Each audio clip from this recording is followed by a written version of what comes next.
வணக்கம். தமிழ் ஃபுட் கார்னர்ல இன்னைக்கு சோளா பூரியும் அதுக்கு சைட் டிஷ்ஷா சன்னா மசாலா கிரேவியும் பண்ண போகிறோம். ரெண்டுமே டேஸ்ட் ரொம்ப சூப்பராக இருக்கும். யூஸ்வலாக பூரி உருளைக்கிழங்கு மசாலா பண்ணுவோம்.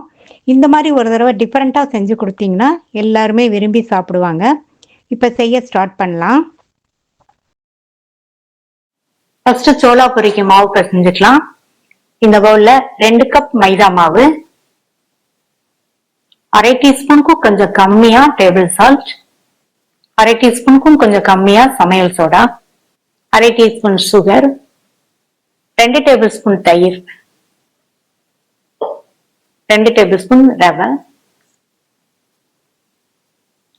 1 டேபிள் ஸ்பூன் ஆயில் சேர்த்துக்கங்க. இப்ப எல்லாத்தையும் மிக்ஸ் பண்ணிட்டு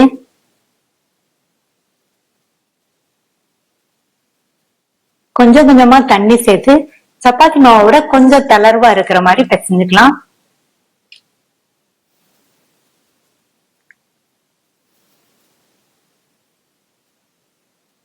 மாவு பிசைஞ்சாச்சு. மாவு சப்பாத்தி மாவோட தளர்வா இருக்கு. இந்த அளவுக்கு நம்ம பிசைஞ்சாதான் ரவை சேர்த்திருக்கிறதுனால ஊறி வரும்போது சரியா இருக்கும். மூடி வச்சிடலாம். இது அரை மணி நேரத்துல இருந்து 3/4 மணி நேரம் வரையும் இந்த மாவு ஊறணும். மாவு ஊறிட்டுக்கட்டும், நம்ம சன்னா கிரேவியை ரெடி பண்ணிடலாம். இந்த குக்கர்ல 8 மணி நேரம் ஊற வச்ச 150 கிராம் சன்னா,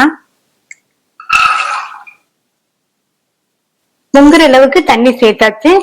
இதுல 2 சின்ன பீஸ் பட்டை, 3 ஏலக்காய், அரை டீஸ்பூன் மிளகு, 2 பிரிஞ்சி இலை, 1/4 டீஸ்பூன் மஞ்சள் தூள், அரை டீஸ்பூன் டேபிள் சால்ட்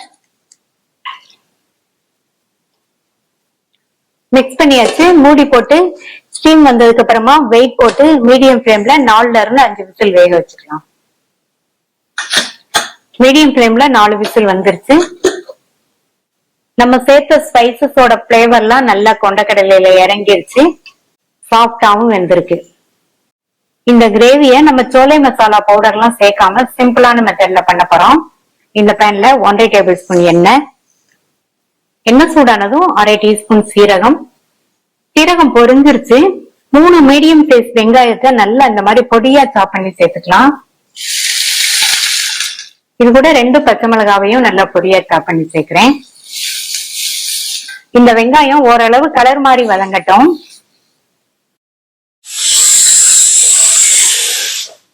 வெங்காயம் இந்த அளவு வதங்கினதும் இதுல அரை டேபிள் ஸ்பூன் இஞ்சி பூண்டு விழுது சேர்த்து பச்சை வாசனை போக மறுபடியும் இதை ஒரு 2 நிமிஷத்துக்கு வதக்கிக்கங்க.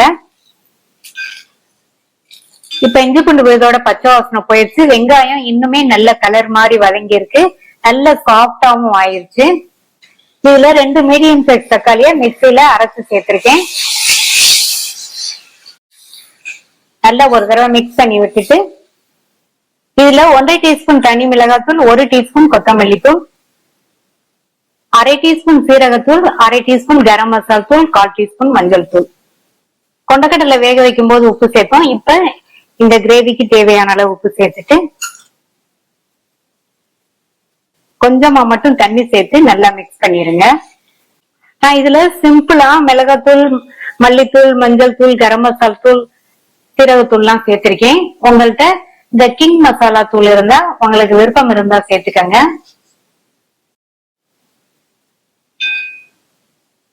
மசாலா வதங்கிட்டு இருக்கட்டும். நம்ம வேக வச்ச கொண்டக்கடலையில இருந்து கொஞ்சம் எடுத்திருக்கேன்.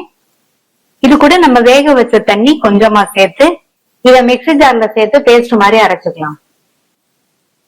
மசாலா தூளோட பச்சை வாசனை எல்லாம் போயிருச்சு. இதுல வேக வச்ச கொண்டக்கடலைய தண்ணியோடய சேர்த்துருங்க. இது கூட நம்ம இப்ப அரைச்ச அந்த கொண்டக்கடலை விழுது இந்த மாதிரி அரைச்சு சேர்த்தோம்னா நமக்கு கிரேவிக்கு நல்ல திக்னஸ் கிடைக்கும்.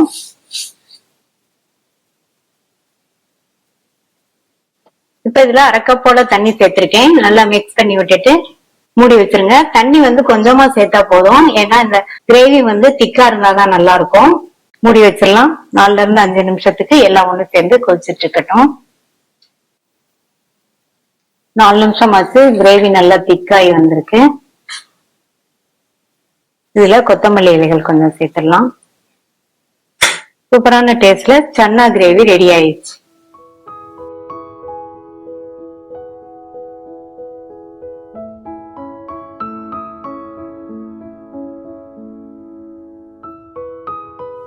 மாவு 45 நிமிஷமா நல்லா ஊறிடுச்சு. இப்ப இத மறுபடியும் நல்லா ஒரு தடவை பிசைஞ்சிட்டு உருண்டைகளா பிரிச்சிடலாம். ஒரு உருண்டை மாவு எடுத்து லைட்டா மாவை தூவிட்டு இந்த மாதிரி லைட்டா ப்ரெஸ் பண்ணிருங்க.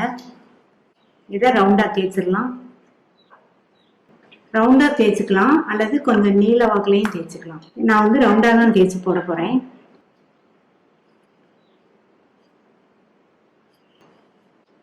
ரவுண்டா தேய்ச்சாச்சு. இந்த அளவு திக்னஸ் இருக்கிற மாதிரி ரவுண்டா தேய்ச்சிக்கோங்க. மீடியம் ஃப்ளேம்ல எண்ணெய் நல்லா ஹீட் ஆயிடுச்சு. தேய்ச்சி வச்ச பூரியை இதுல சேர்க்கிறேன். லைட்டா இந்த மாதிரி ஓரத்துல பிரஸ் பண்ணி விடுங்க. நல்லா சூப்பரா ஊற்றி வந்திருக்கு. எடுத்துடலாம்.